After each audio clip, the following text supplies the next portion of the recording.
So, good afternoon, everyone, or whatever time you're watching this. This is developmental psychology, or Side 234, and this tutorial is only covering the second part. Now, the title of the second part is Stages of Human Development from Conception to Infancy.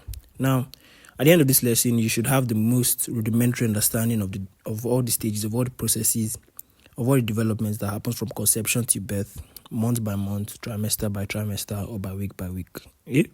Or week by week.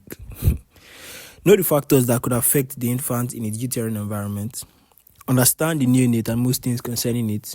Know the three patterns of physical growth and know how the motor prehension, writing, and laterality of the baby develops, and maybe some generalizations. Now, so welcome. So, if you want to drop out of uni, I think this is the part where you drop out, because this thing is a lot. I think in the previous lesson I was also talking about, I didn't like biology because whoever is teaching it just has to read the paper to you, and there will be a lot of reading today, so bear with me. Now we start with conception. The genetic makeup of a child is determined at conception. Conception takes place from when a sperm from the man fuses with the egg from a female to form a zygote. The process is called fertilization. So egg plus sperm, zygote, fertilization. This is the beginning of human development. Excuse me. This stage is called prenatal stage and usually lasts for 9 months.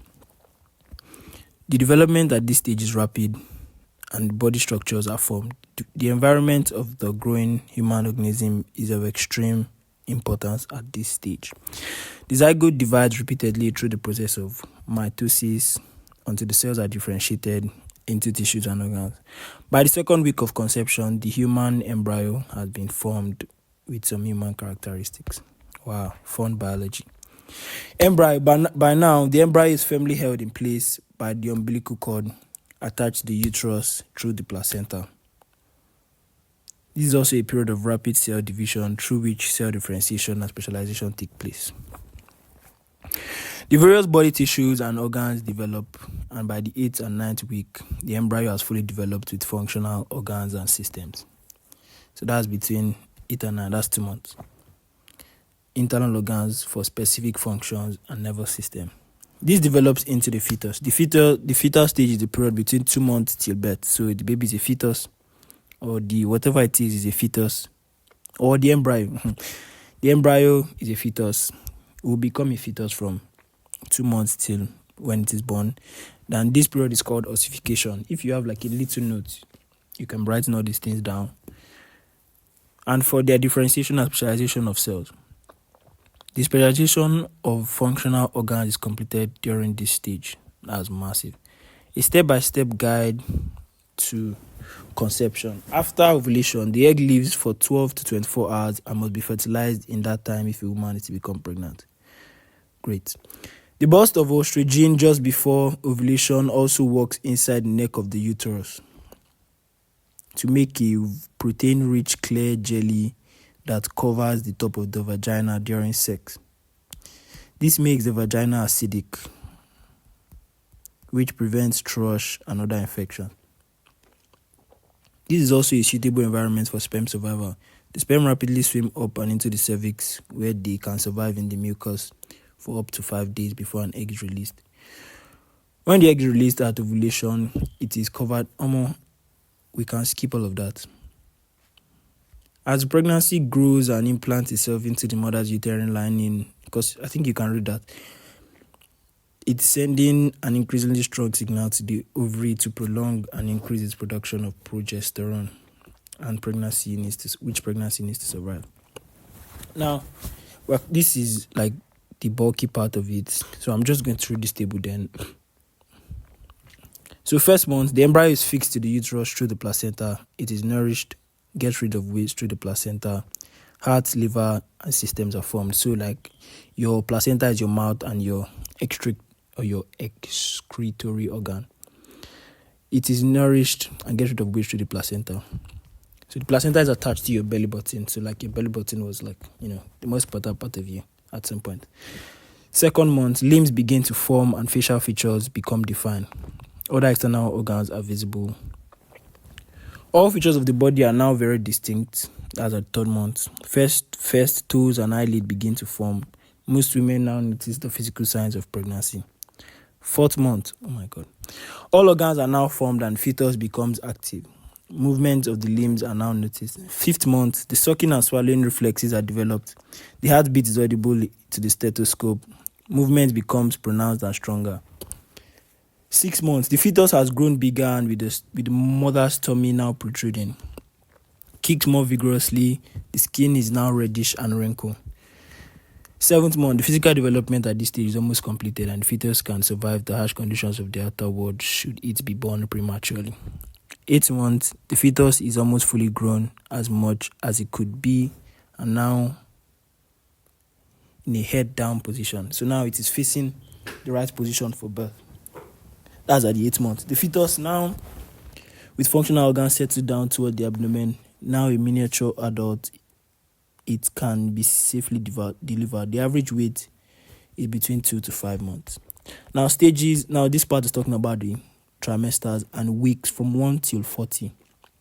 And if I start to do that, this video will be 2 hours long. So I just asked ChatGPT to give me the most important stages. Now, in the first trimester, there's fertilization and implantation. That's in the first week. So the zygote is formed through fertilization. Then we have formation of basic structures. The neural tube and spinal cord, the heart starts beating around 6 weeks. So at the 6th week, the heart starts beating. Major organs start to develop. Limb formation, arm boards and legs appear and develop into limbs. Facial features, eyes, ears, and the mouth begin to form. Critical period. The baby is most susceptible to damage from toxins, medications, or infections. What this means is, there was a company, maybe I'll speak on this later. Second trimester, but basically there was a company that was giving out the drugs for morning sickness, and morning sickness usually happens during the first trimester. So the children were born with some kind of deficiency or with some kind of deformity because the drug affected them in their most crucial stage. So the first trimester is the most crucial stage. Now, in the second trimester, that's 13 to 26 weeks, organ mature and baby grows rapidly in size and weight. Hair, eyelashes, and eyebrows begin to grow. The mother can feel baby move around 18 to 22 weeks. Hearing and sensory develops. The baby can hear sounds from the outside world. Gender identification, the external genitalia are formed and baby's sex can be usually identified via ultrasound. That's in the second trimester. Viability threshold. By the end of this trimester, the baby has a chance of survival if born prematurely. That's 24 weeks. But some people say it can survive around, I think the youngest has to be 23 weeks. I don't know. Third trimester, so final growth and weight gain. The baby gains fat to regulate body temperature after birth. Organs, especially the lungs, continue to mature. The brain development, significant brain growth occurs. The baby develops sleep-wake cycles. Okay. Positioning, 6 sleep-wake cycles in terms of, it can now know when to sleep. Like sometimes when it's day, sleep during the day. When it's night, sleep during the night. Something like that. Brain development, significant brain growth occurs. I've read that. Positioning, the baby moves into head down position in preparation for birth. Immune system strengthening, antibodies are transferred from the mother to the baby because when it is born, it is going into a new environment and then it will be very easy for it to catch infections without these antibodies. Then birth readiness, around 37 to 40 weeks, the baby is considered full term and ready for delivery.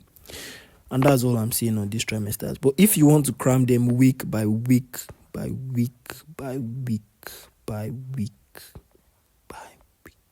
you can. Now, nextly, we are moving into factors affecting prenatal development. As earlier mentioned, the genetic makeup of the child has been determined at conception.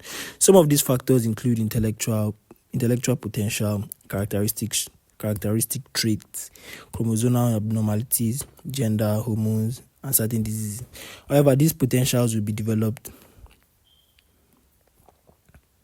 How these potentials will be developed is a function of the environment. The environment in the uterus is delicate and crucial to the survival of the fetus. If you remember in the last tutorial, we talked about a particular principle, and this will fall under principle of modifiability, of modifiability, rates of growth and modifiability. So they are almost the same thing. So some of the uterine environmental factors are age of the mother, maternal nutrition, maternal diseases, emotion, anxiety, tension and stress, cigarettes and alcohol. So these things are basically, I would say, common sense.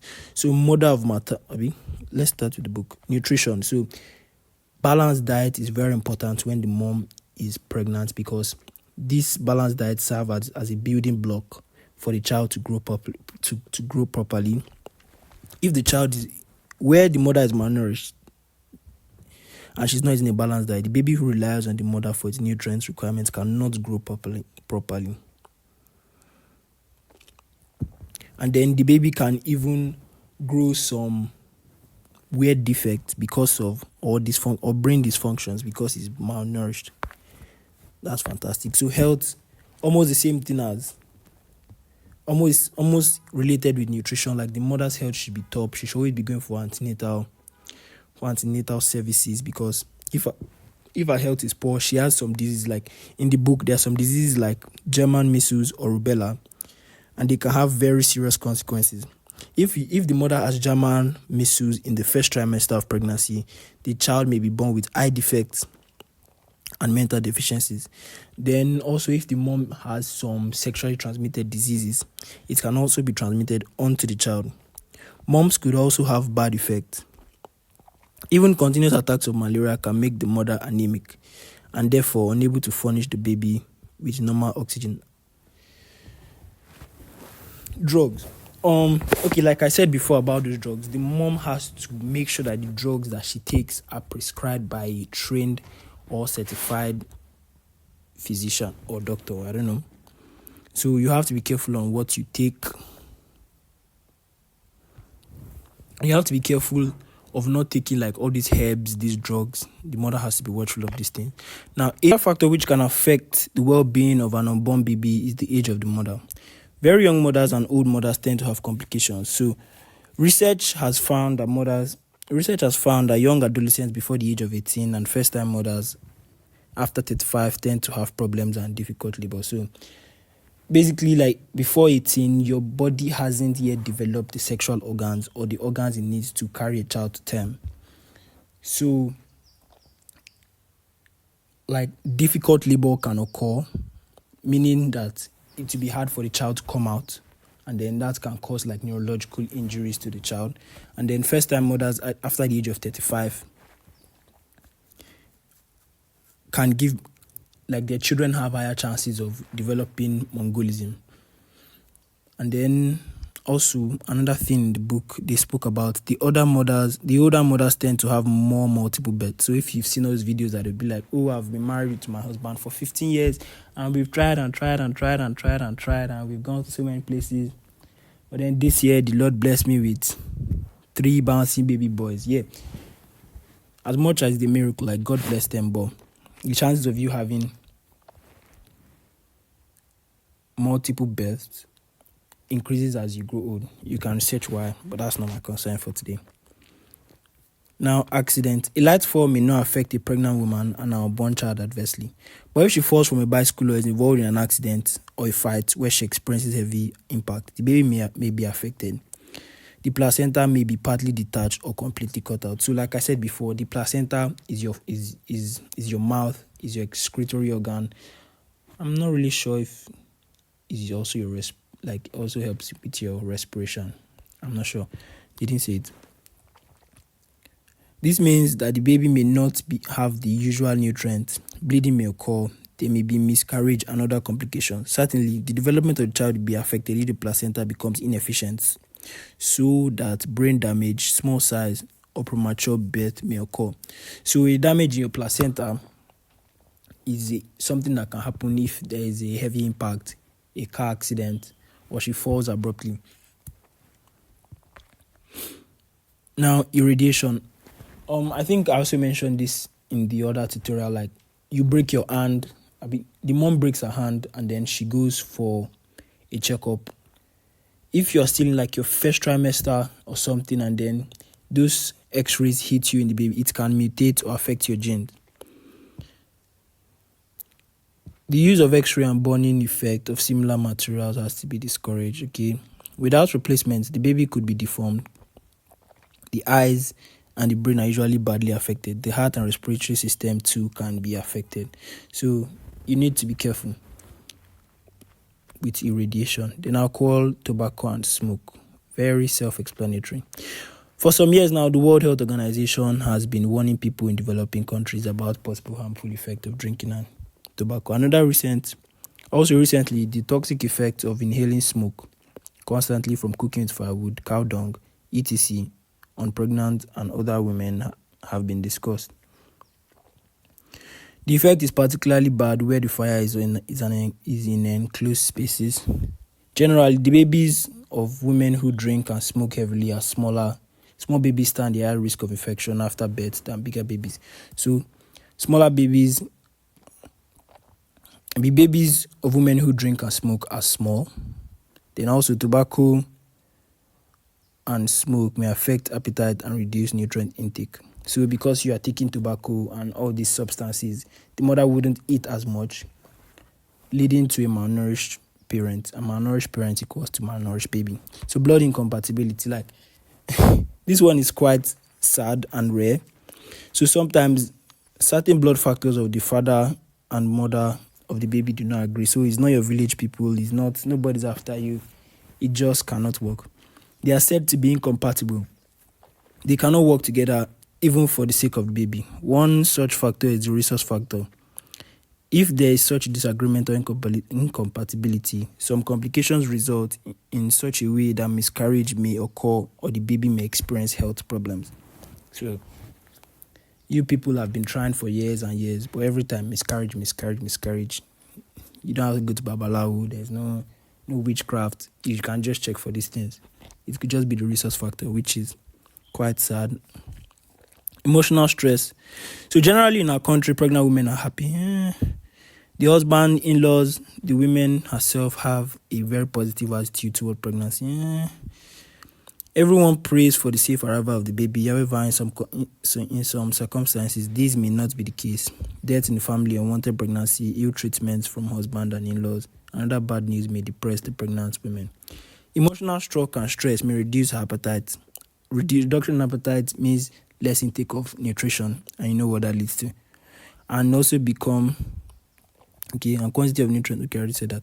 Even if she eats well, her body may refuse to utilize the food well. There's evidence to show that certain deformities may occur, and the baby will be small. What the fuck just happened?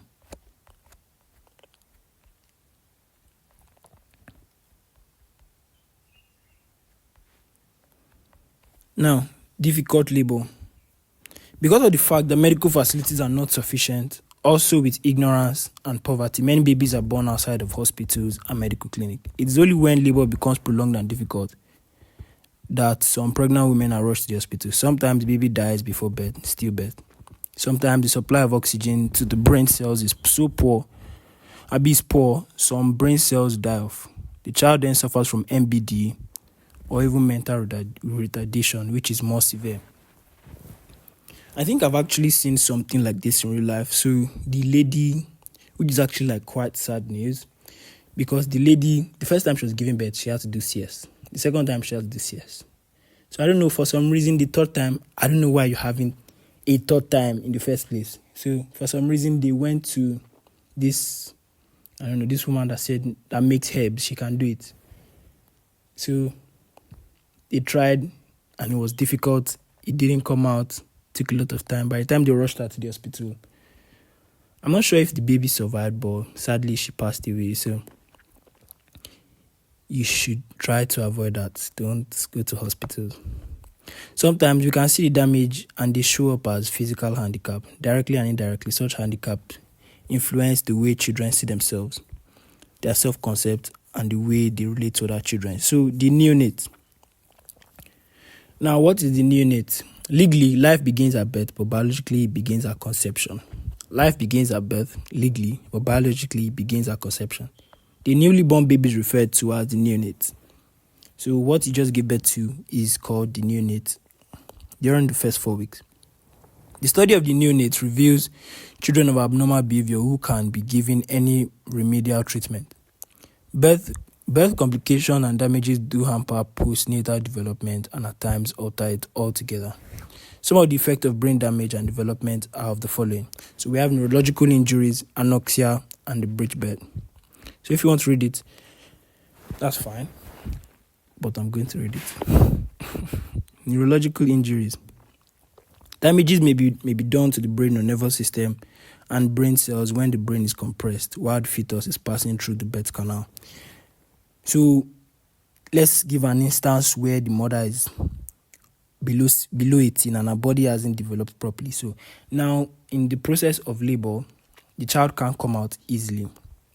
So the head is now compressed or smooshed while passing through the birth canal. When the birth is prolonged, the pressure on the brain may be hazardous and the immediate cause may be bleeding. If damage occurs at the left side of the brain, speech will be affected. And if it is near the nervous system, it will affect sense organs of the child. So anoxia, I just want you to think of anoxia. Think of oxygen. I don't know why I think of oxygen immediately I see anoxia. So basically, it was a shortage of oxygen to the baby. This is the interruption of the oxygen supply to the brain. The damage done to the brain cells depend upon the severity of the oxygen deprivation. Anoxia may be caused by premature separation of the placenta. Okay, they say it here that the placenta also helps to transfer oxygen. That's nice. It also helps with respiration. Anoxia may be caused by premature separation of the placenta from the fetus. Now, what the things that can cause that accident, you're in a fight or stuff like that.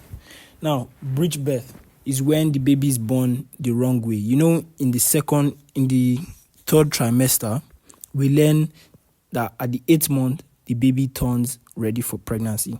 Now, there's a case where the baby isn't born or doesn't turn. That's what they call breech birth. So the baby's coming out with its buttocks or its leg. Now, this can also cause the placenta to come off, or it can also deprive the baby of oxygen. When the fetus is cut off from oxygen supply before the hand emerges, brain cell may be deadened, and epilepsy is the most common amongst the children. Now, generally, nervousness and anxiety are more common among children born with difficulties. During infancy, it is difficult to discover symptoms of birth damages. This is more so when mental and physical development take place more slowly. However, later in life, when the child is older, the deficiencies begin to reveal themselves. Such symptoms are mental deficiency, motor disabilities, cerebral palsy, inactivity, epilepsy, sensory defects, and malformation of muscular and skeletal systems. Now, motor responses of the neonate. This is basically saying what are the type of movements that the baby can make at birth. Most of these things are instinctive, basically for survival. So blinking. You know what blinking is? Everybody blinks. But why is it done? It is done to protect the baby's eyes from bright lights. Do you understand? And then the purpose of... Okay, let me read. This is the constriction of the pupils of the eye in reaction to bright light.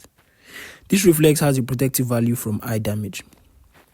Now, the reason why people study these responses or reflexes is to be able to quickly diagnose children of diseases. So if the doctor points touch on the eyes of the baby and then there's no constriction meaning that your pupil goes smaller. It goes smaller so I can take in less light.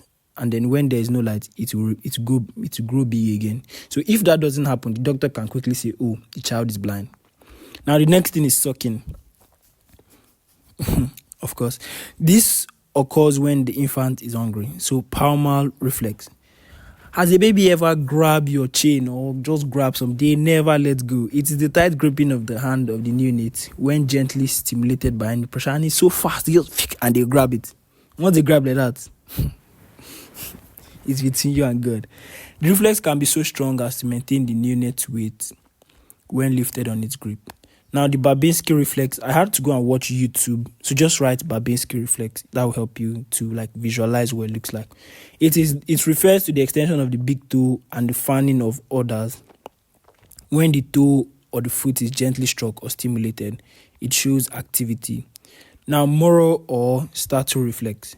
This one is when you put hot water or cold water, you just want to see the baby reacting. And as I was saying before, if you stimulate the baby's leg, and normally there's always a Babinski reflex that's supposed to happen. If the baby doesn't make that reflex, you can quickly determine, there's a problem with the nervous system. Or you put hot water on the baby's body and the baby doesn't move, or the baby doesn't cry. The baby doesn't throw arms apart, extend leg. Everything you can easily diagnose and try to treat the baby. So grimasteric reflex. This reflex is only found in male neonates. So it's when you stroke or touch the upper thigh of the baby, you get an erection of the penis. The movement is not sexual arousal, but a reflex. I think that would be so cool to see. You just touch the baby there and boom. That would be nice to see. All the neonatal activities, whether general or specific, are random and uncoordinated. E.g., rhythmic mouth moving, mouthing, turning of head, legs, and arms movement, kicking, turning, stretching legs and feet. They are important as they are the basis from which the highly coordinated physical activities of the adolescents develop. So, sense organs of the infant. So, there are a few sense organs that immediately the baby is born, he already has. I think almost all of them are done. So the smell is almost fully developed. It's well developed, and this is shown when the baby turns his head or cries when pungent smells are close to his nose. The taste is also well developed because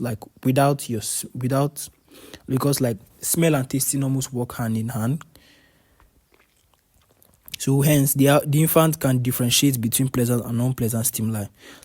If you want to see how much your taste relies on your smell, you can cover your nose for a minute, then close your eyes, then tell someone to put either an apple or an onion in your mouth. You will not be able to tell the difference between the two.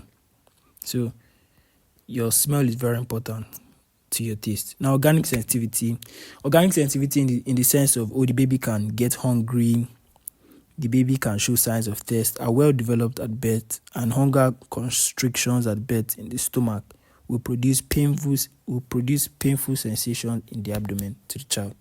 So babies without that will not feel hungry. They don't have much time to live. Skin sensitivity.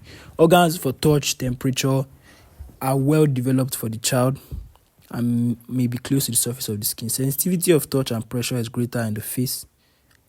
The sensitivity here is greater than the trunk or other body parts. All skin sensitivity are more highly developed in females than males. Nice to know. Vision. The neonates are colorblind. Babies are born colorblind, that's neonates, until the cones in the retina are well developed. Their field of vision is limited to a small area around them. This is because the muscles that control the eyes are very weak, but they are there. So they are weak, but they are there. That is under the principle of structure precedes function. So the muscles will now grow later. They cannot focus both eyes simultaneously on an object. So hearing is the least developed because the middle ear is blocked off by the amniotic fluid. Sound waves cannot penetrate to the sense cell in the inner ear. The neonate is therefore unable to hear for several hours or even days after birth. And that's why this is always if the child is deaf last. Sense cells in the inner ear are yet to develop as at this stage. However, infants can discriminate the location of sounds within the first 4 days. Child development. Physical development. So physical development determines what the child can do at a particular stage of life. It influences the child's attitude toward himself and others. And if the child develops normally for his age, he will be able to compete on equal terms with his peers in sports. Yada, yada, yada. Areas of physical development. Firstly, the nervous system. Very self-explanatory. Changes in your brain. The development of the nervous system and brain leads to new pattern of behavior. The emotional behavior of the child points to the ability to perceive indifferent dealings and situations. So basically, that is saying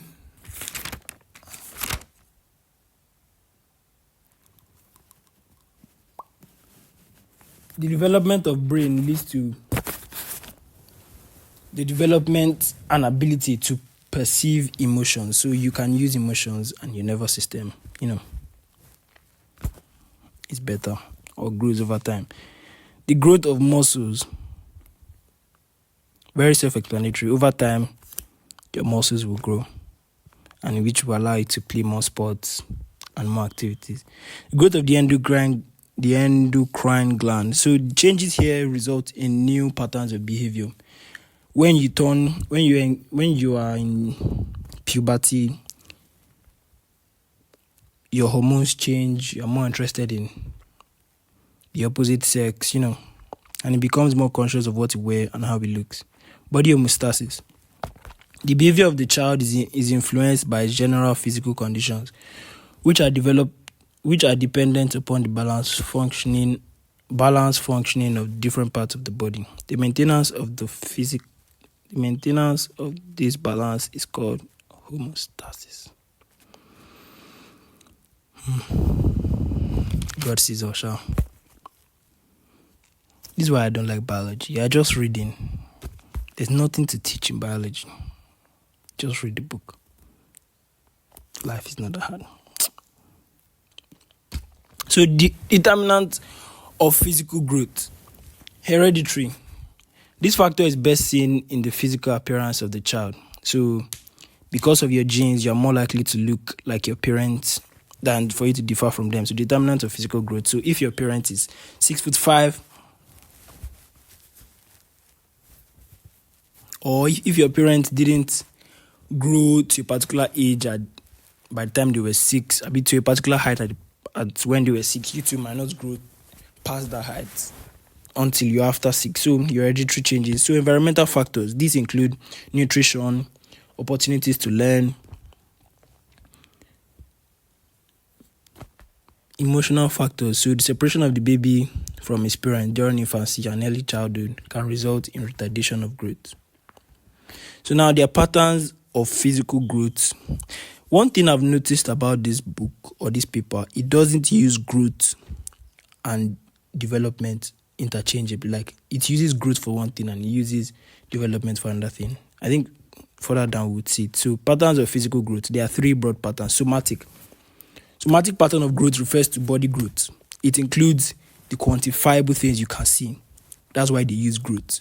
Weight, height, body proportions, size of internal organs, respiratory systems, digestive and muscular systems.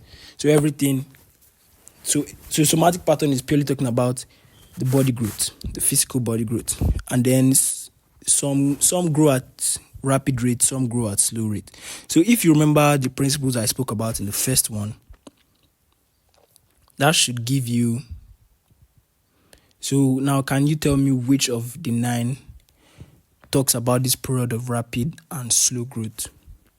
If you said asynchronous, you'd be wrong. So it is discontinuity of growth.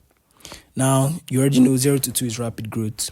2 to puberty is slow growth. Puberty is 16 years, fast growth. The maturity growth is gradual. Between 9 to 14 years, the girls are taller and heavier than the boys. I think in my GS1 or GS2 too, they were like these 3 girls, they were just the tallest in the class. And all the boys were short. So I think if I was writing a note, I wouldn't have to write some things because all these things are common sense. I don't write common sense in my book. And it's something I've seen or experienced. So it's something I already know. This is because they attain puberty earlier than the boys. The boys usually overtake them after puberty during their adolescence.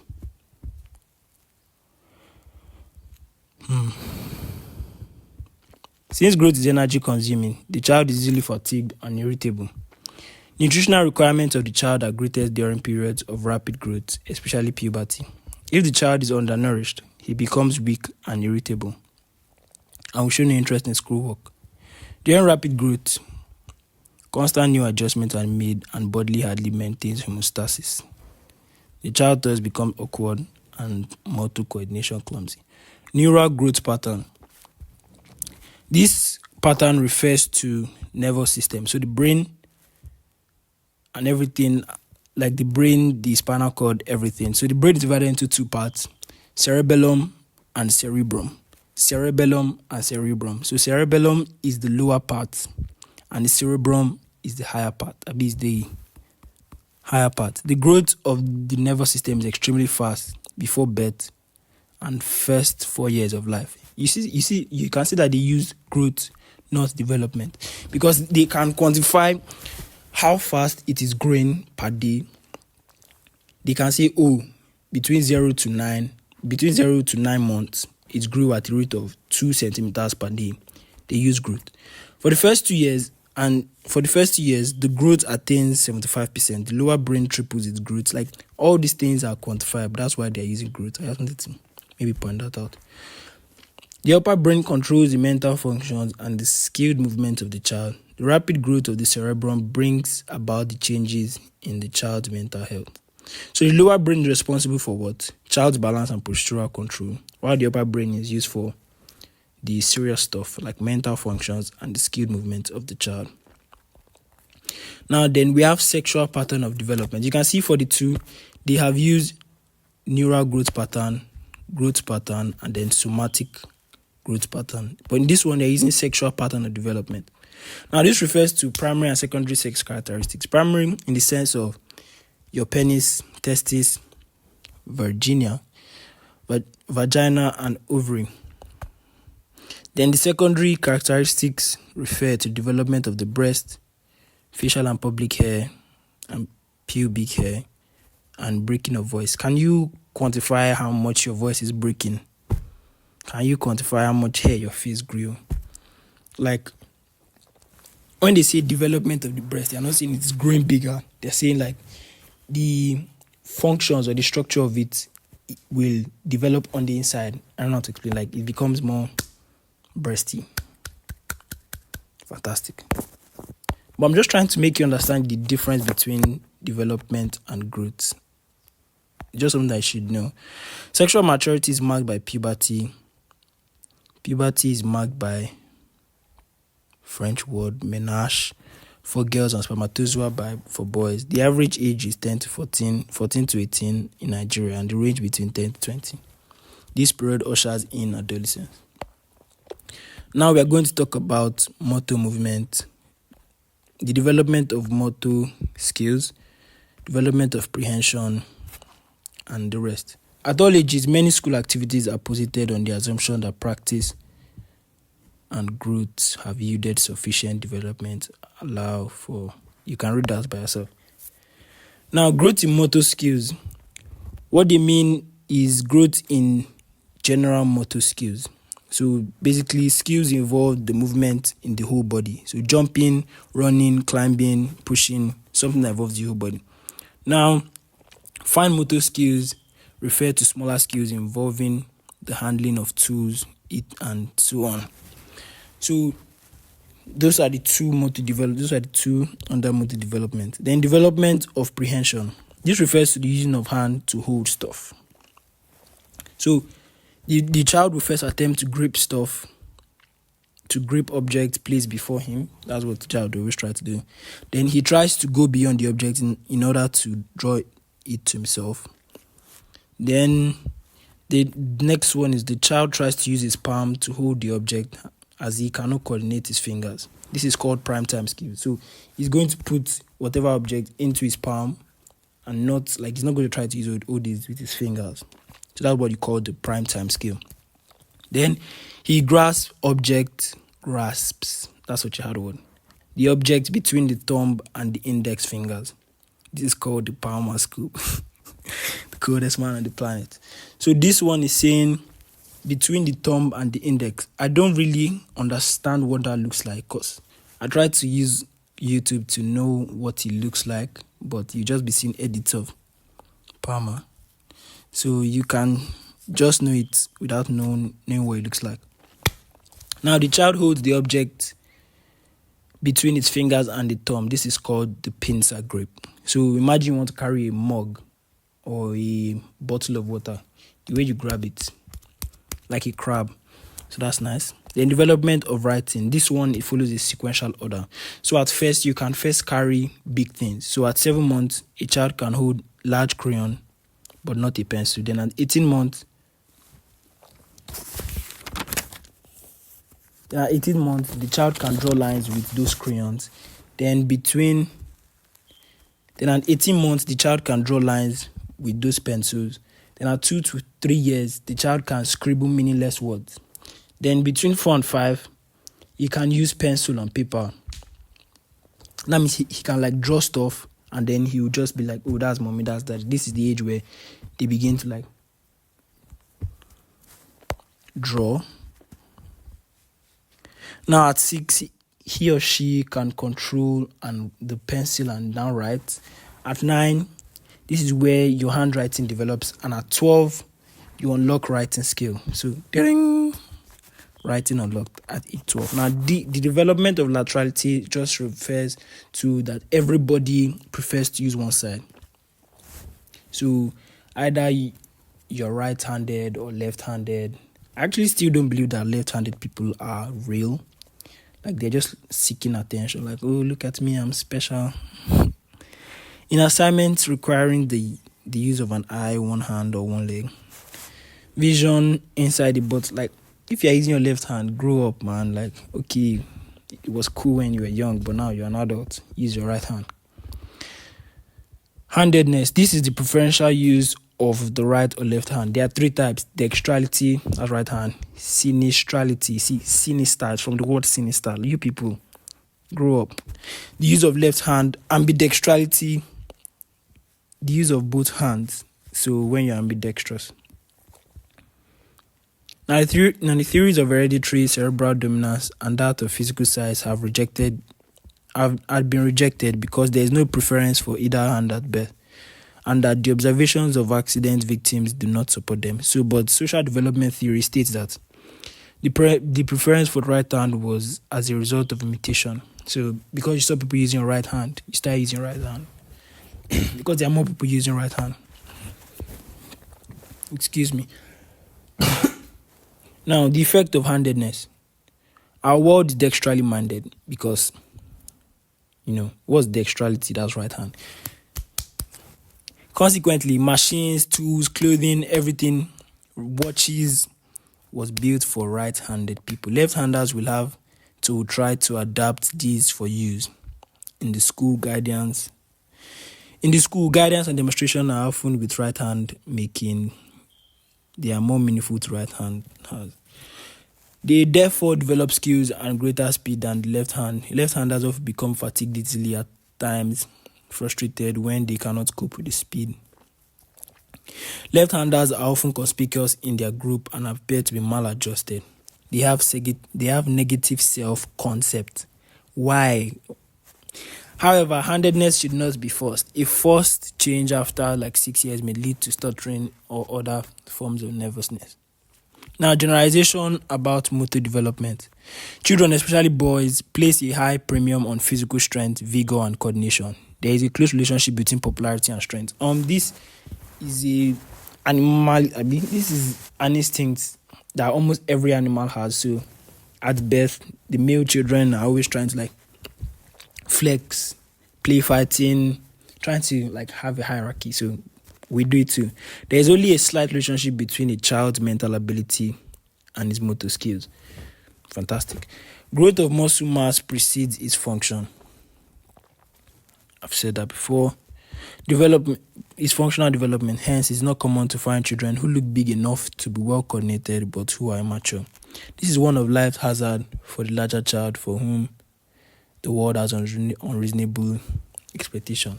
Big for nothing. Chai! Motor skills in one area, such as running, jumping, do not correlate highly with those in other areas, such as manual dexterity. Then, lack of self-confidence may preclude a child from receiving sufficient opportunities for the necessary practice in developing motor skills. Wow, and I think we have come to the end of this class. Next class, we are going to talk about factors that affect growth and development. And if you've not dropped out by then, maybe next class you decide to drop. So because I had the time limit, I didn't want to add the question section, but I think we should do it. So now at the end of this lesson, you have the most rudimentary. If you don't have, oh my gosh, I'm sorry. You know the factors that could affect the baby in its uterine environment. You should name 2. If you can understand the nutrient and most things concerning it, know the 3 patterns of physical growth, and then know how the motor, prehension, writing, and laterality of the baby develops, and some generalization about it. So we are done. I wanted to say, when I say, oh, I don't like teaching biology, it's not to discourage you, or I don't like biology, it's not to discourage you, it's just like there's nothing to explain, you just have to read the whole book.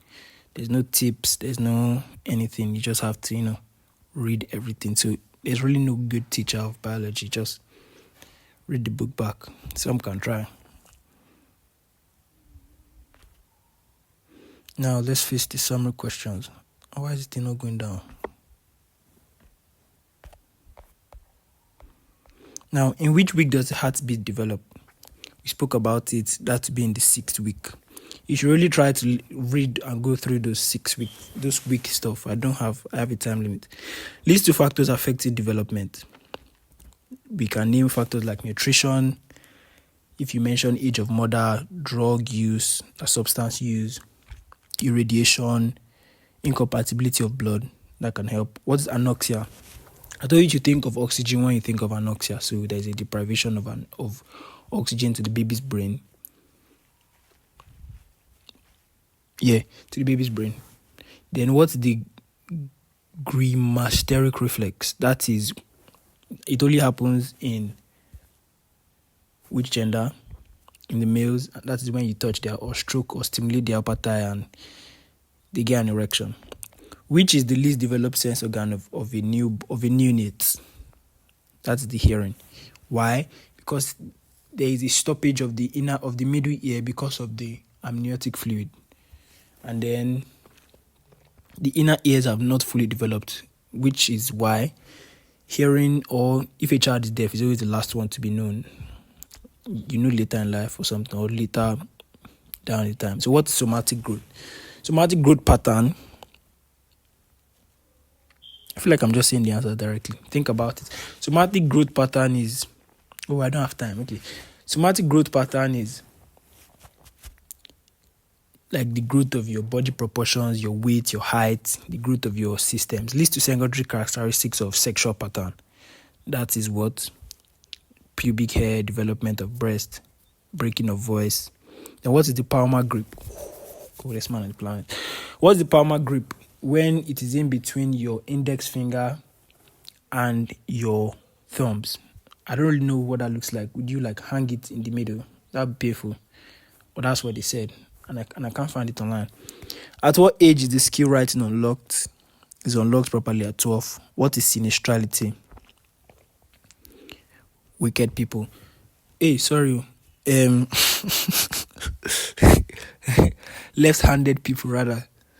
So I think we've come to the end of today's class.